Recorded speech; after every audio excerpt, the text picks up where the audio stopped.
Welcome to Luca and Miguel. Enjoy the video. You start by scanning the column with raw mobile numbers and making a backup copy. This prevents mistakes. Next, normalize characters so only digits remain. You can use substitute or a simple regex in Power Query because Excel formulas struggle with irregular punctuation.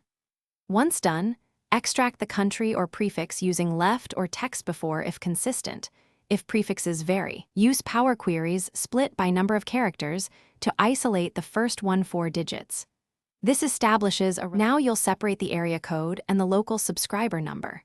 If lengths are uniform, text to columns with fixed width or simple MID formulas work fast.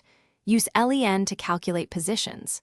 If numbers vary, load into Power Query and add a custom column with conditional logic. Detect prefix length, remove it, then split remaining digits into area and local parts based on known patterns. Make sure to trim leading zeros and format as text to preserve any necessary leading digits.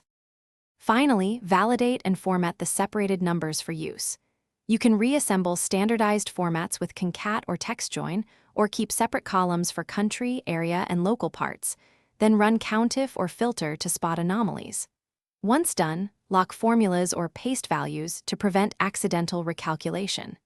If things go wrong, rerun normalization. Hidden characters, extra spaces, or inconsistent prefix lengths are the usual culprits.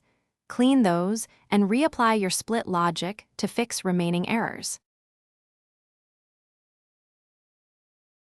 Thanks for watching and please subscribe.